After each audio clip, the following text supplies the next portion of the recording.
ಶಿರಹಟ್ಟಿ ವಿಧಾನಸಭಾ ಕ್ಷೇತ್ರದ ಬಿಜೆಪಿ ಶಾಸಕ ಚಂದ್ರು ಲಮಾಣಿ ಲೋಕಾಯುಕ್ತ ಬಲೆಗೆ ಬಿದ್ದಿದ್ದಾರೆ. ಗುತ್ತಿಗೆದಾರನಿಂದ 11 ಲಕ್ಷ ರೂಪಾಯಿ ಲಂಚ ಸ್ವೀಕರಿಸುವ ವೇಳೆ ಲೋಕಾಯುಕ್ತ ಪೊಲೀಸರು ದಾಳಿ ನಡೆಸಿ ಶಾಸಕ ಸೇರಿದಂತೆ 2 ಸಹಾಯಕರನ್ನೂ ವಶಕ್ಕೆ ಪಡೆದಿದ್ದಾರೆ.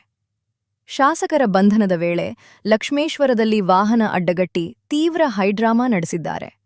ಶಾಸಕರನ್ನು ಕರೆದುಕೊಂಡು ಹೋಗುತ್ತಿದ್ದ ವಾಹನವನ್ನು ಬೆಂಬಲಿಗರು ತಡೆಯಲು ಯತ್ನಿಸಿದ್ದು ಪರಿಸ್ಥಿತಿ ಕೆಲಕಾಲ ಉದ್ವಿಗ್ನಗೊಂಡಿತ್ತು.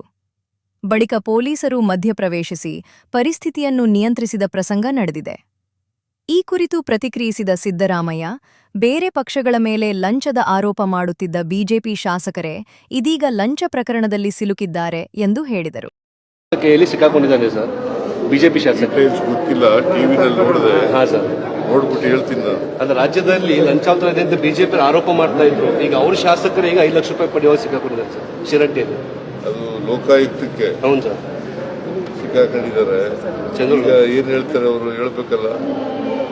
ಬೇರೆಯವ್ರ ಮೇಲೆ ಲಂಚದ ಆರೋಪ ಮಾಡೋದು ಸುಲಭ, ಆದ್ರೆ ಅವ್ರು ಬಿಜೆಪಿ ಶಾಸಕರೇ ಸಿಕ್ಕಾಕೊಂಡಿದ್ದಾರೆ. ಅದರಿಂದ ಲೋಕಾಯುಕ್ತ ತನಿಖೆ ಮಾಡಲಿಕ್ಕೆ ನಾವ್ಯಾರು ಅಡ್ಡ ಬರೋಲ್ಲ. ಲೋಕಾಯುಕ್ತ ಏನು ತನಿಖೆ ಮಾಡ್ತಾರೆ ಅದು ಮಾಡಲಿ, ರಾಜಕೀಯವಾಗಿ ಆಮೇಲೆ ಮಾತಾಡ್ತೀವಿ.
ಒತ್ತು ಬಿಡು